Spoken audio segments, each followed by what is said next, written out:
Nossa próxima ministrante será Lohane Gonçalves, com o título de pesquisa Elementos de Lógica Matemática, trabalhando com contra-exemplos, negações e absurdos. Lohane, quando quiser. Vou compartilhar aqui a tela.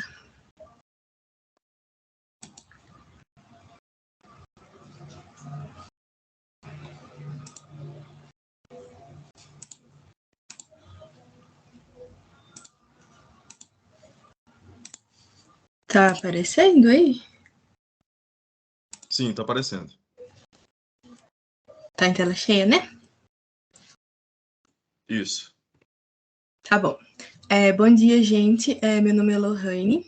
No ano de 2021, eu realizei a pesquisa intitulada Elementos de Lógica Matemática, trabalhando com contra-exemplos, negações e absurdos, que foi orientado pela professora Evaneide. Então, fazendo uma introdução sobre a pesquisa, a compreensão dos fundamentos básicos da lógica formal é uma necessidade dos estudantes do curso de graduação em matemática, pois se constitui como um dos pilares de formação dos professores e pesquisadores da área.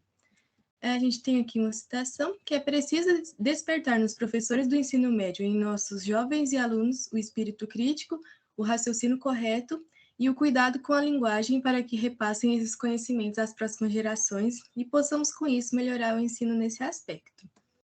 E aí, com esse pensamento, torna-se bem nítida, né, a importância de um estudo cuidadoso do assunto. O objetivo e justificativa da pesquisa foi aprofundar a compreensão da lógica formal e aplicar os seus fundamentos para negar sentenças, estudar e exibir contra-exemplos e entender as demonstrações por absurdo. Então, falando um pouquinho de como que aconteceu a pesquisa, a professora Evaneide sugeriu o estudo de um livro, basicamente, e à medida, assim, do decorrer do ano, ela me enviava um capítulo e a gente... aí eu fazia o resumo, estudava esse capítulo e a gente resolvia exercícios. Então, aí, a partir desses resumos dos capítulos desse livro, a gente fez uma revisão dos princípios de lógica matemática, envolvendo sentenças, linguagem dos conjuntos, e a lógica mesmo é quantificadores, conectivos, tabelas verdade, sentenças equivalentes, sentenças condicionais e implicativas, condições necessárias e suficientes, a recíproca de uma sentença, conjecturas e contra-exemplos, a importância de saber negar, a negação de uma sentença, exemplos de negações e demonstrações em questões de concursos públicos, o que é e como redigir uma demonstração, as técnicas de demonstração mais simples, tautologias e absurdos, demonstração por redução ao absurdo, demonstrações usando a contrapositiva. Então, todos esses tópicos que eu falei, a gente fez um resumo sobre isso. E aí, agora eu vou falar um pouquinho sobre as apresentações de trabalho.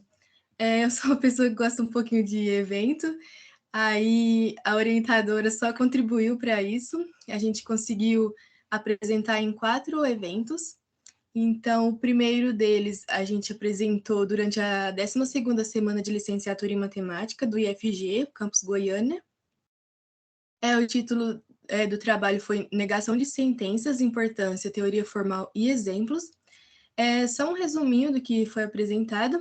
Apresentamos a teoria formal da negação de sentenças, envolvendo quantificadores da negação de uma sentença condicional e um método para negar sentenças com mais de um quantificador. Além disso, apresentamos exemplos da utilização de negação de sentenças em demonstrações de teoremas e questões de concursos públicos. Com essa pandemia, né, tudo remoto, aí, se alguém tiver interesse no assunto, tem tudo os vídeos, assim, lá no canal do YouTube deles, se alguém se interessar. E aí, tivemos outro trabalho, que foi apresentado durante a primeira reunião mineira de matemática, com o título Alguns Contra-exemplos envolvendo funções contínuas. A gente apresentou alguns contra-exemplos, né, que são úteis aos estudantes de graduação, especialmente durante os cursos de análise real, sobre uma função contínua injetora cuja inversa não é contínua, uma função diferenciável cuja derivada não é contínua, e uma função contínua que não é diferenciável em ponto algum do seu domínio. Esse trabalho ele foi o mais, assim, na minha visão, mais diferente, assim, com coisas que eu não tinha tanto contato, né, antes de ver, justamente porque ajuda durante os cursos de análise, né? Seria uma coisa para ver em análise, e eu ainda não tinha feito análise. Então, diante disso, eu até trouxe aqui um pedaço do que eu apresentei. O primeiro exemplo que eu levei, né, é uma função contínua injetora cuja inversa não é contínua.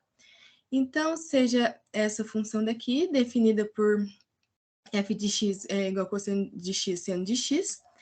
Aí f leva o intervalo semiaberto de 0 a 2π na circunferência unitária centrada na origem. Além disso, f é contínua e injetora, sendo, portanto, uma objeção sobre sua imagem. E a continuidade de f vem de suas funções coordenadas. Aí mostramos que f é injetora. Aí, de fato, né, f de x1 igual a f de x2, aí aplicando a função, a gente vai ter o cosseno de x1 igual ao cosseno de x2, e o seno de x1 igual ao seno de x2, e, portanto, x1 igual a x2.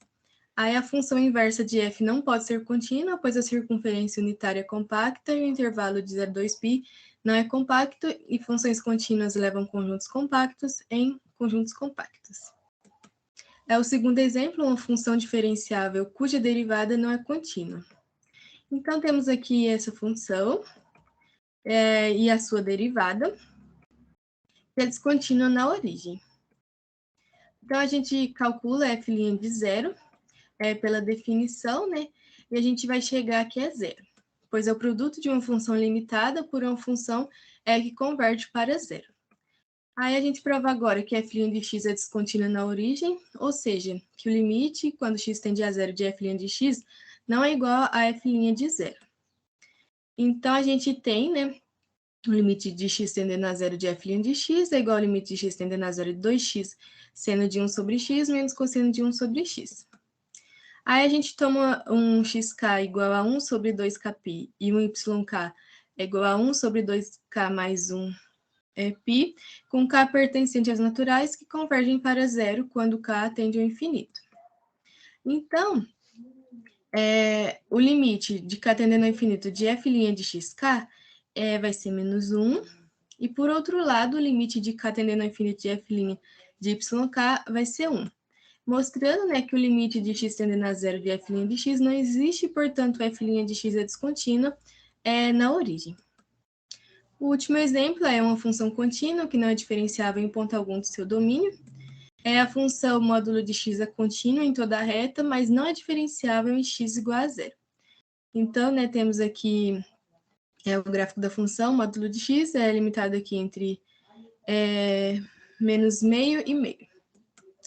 Aí, seja f1 de x igual a módulo de x, para módulo de x menor ou igual que 1 sobre 2, e definida para outros valores de x por continuação periódica com período 1. Ou seja, f1 de x mais n é igual a f1 de x para cada número real x inteiro n. Então, temos aqui o gráfico.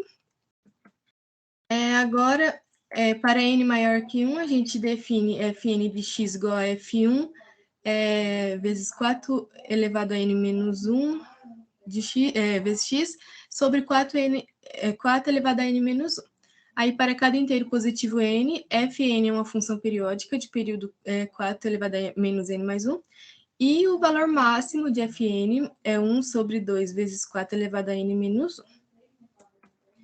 Aí, agora a gente vê algumas questões. A primeira é fn periódica de período 4 elevado a menos n mais 1.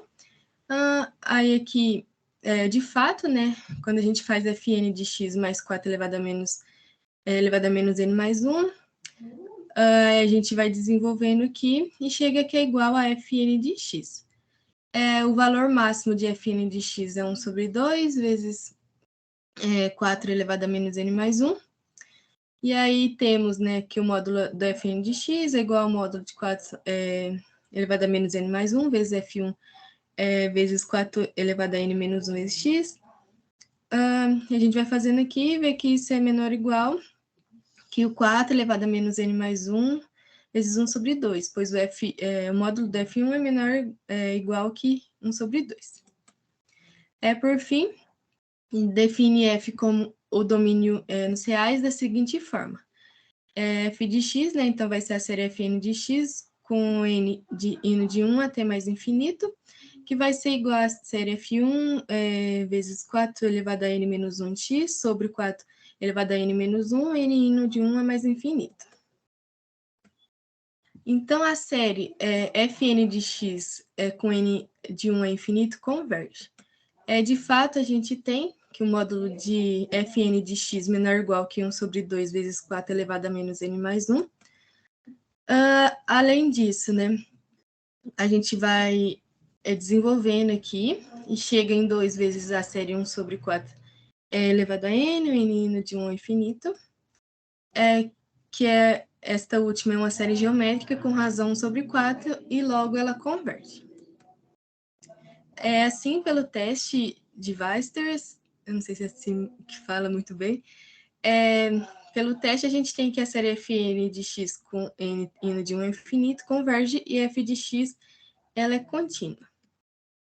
Então, a função citada não é diferenciável, para ver isso, seja um número real arbitrário, e para qualquer inteiro positivo n, a gente escolhe um Hn igual a 1 sobre 4 elevado a n mais 1.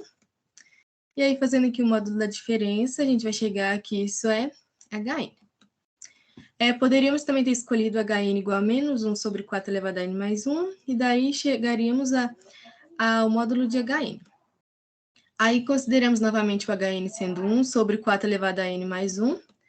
Então, fazendo aqui, né, o módulo da diferença, a gente vai chegar em Hn, se m é menor ou igual que n, e 0 se m é maior que n. Aí, assim, fazendo f de a mais Hn menos f de a, aí vai fazendo aqui, a gente vai chegar aqui, isso é igual a n. Lá durante o trabalho, eu explico mais detalhadamente, né? Igual eu falei, se alguém tiver interesse, pode estar vendo. E por conta do tempo, aí eu estou passando mais rápido. Aí, logo, esse quociente é par se n é par e ímpar se n é ímpar. Portanto, não existe o limite de n tendendo a mais infinito de f de a mais Hn menos f de a sobre Hn. Aí, isso foi da reunião mineira, da primeira reunião mineira. Aí a gente também apresentou durante a 21ª semana da matemática e a 11ª semana da estatística, né, do curso de matemática do Campo Santa Mônica, intitulada Demonstrações utilizando a forma de representar um número. E o resumo é que apresentamos algumas demonstrações simples, utilizando formas de representar um número, e vimos que escolher uma notação adequada para representar números ou objetos matemáticos pode ser um facilitador para fazer a demonstração de um resultado. Por fim, apresentamos durante a 12ª semana de matemática do Pontal, com um trabalho titulado O Valor do Absurdo, que a gente apresentou sobre a técnica de demonstração por absurdo, a diferença entre uma demonstração direta e uma demonstração utilizando contradição, alguns exemplos de resultados ligados ao último teorema de Fermat e o conceito de terna pitagórica primitiva, que utilizam em suas demonstrações a contradição. Aí aqui está algumas referências que eu utilizei, e é isso.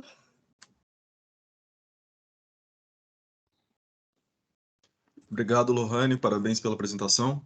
Eu deixo o espaço aberto agora para perguntas e comentários. Eu vou começar, então, vou imitar o Marcelo também. Bom dia, gente.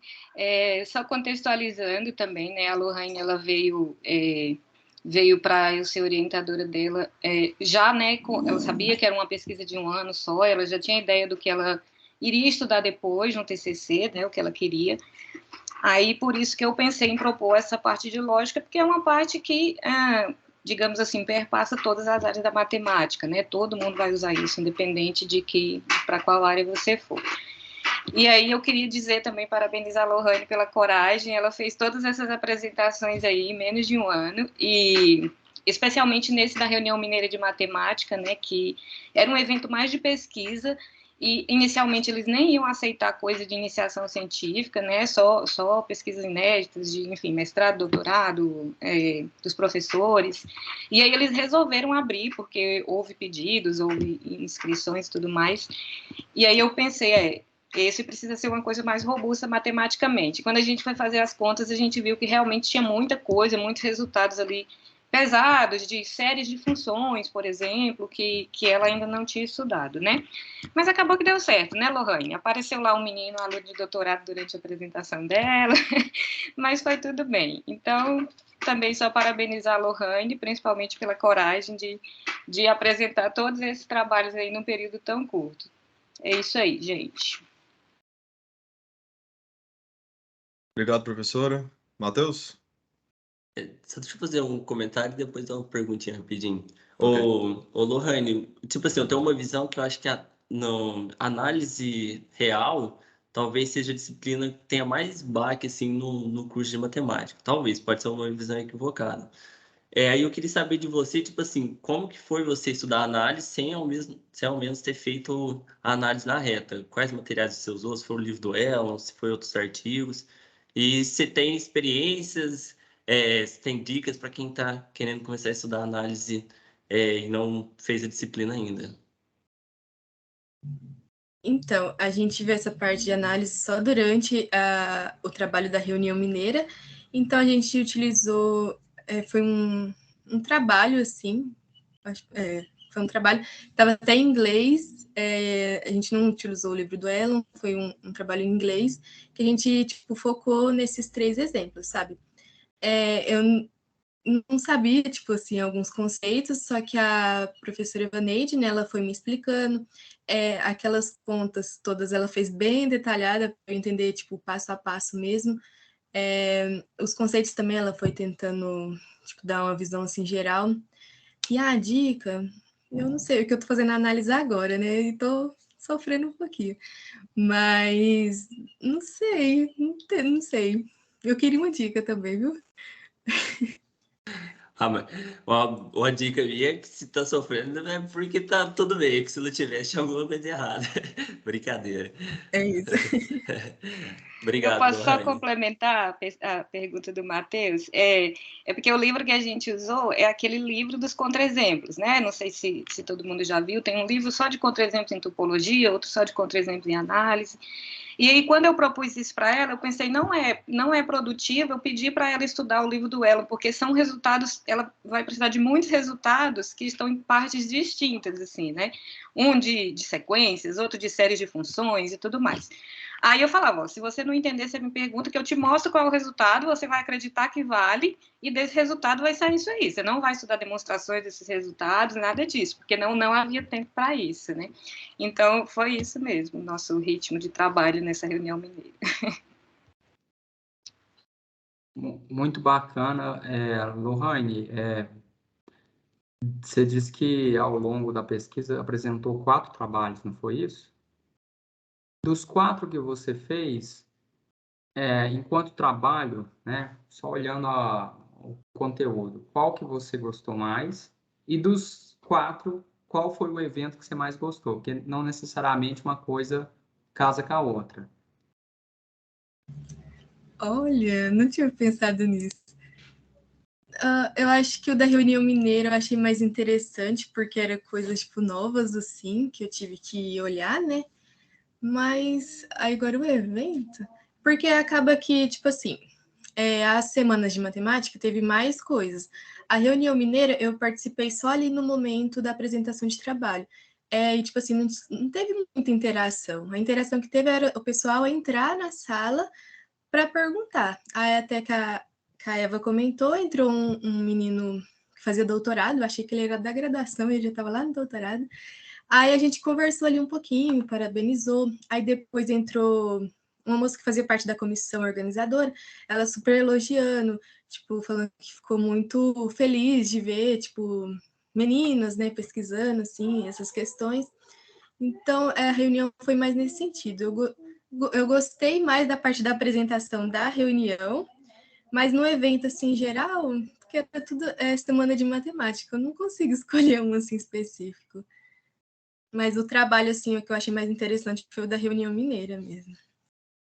Bacana. No final das contas, valeu a pena, né? 4 trabalhos, olha, parabéns, hein? Vocês estão de parabéns mesmo, tá? não é fácil, não, em um ano, produzir 4 trabalhos, assim, de uma iniciação científica. Então, eu só posso elogiar mesmo, tá? É isso. Obrigada. Obrigado pelos comentários, parabéns, Lohane, novamente.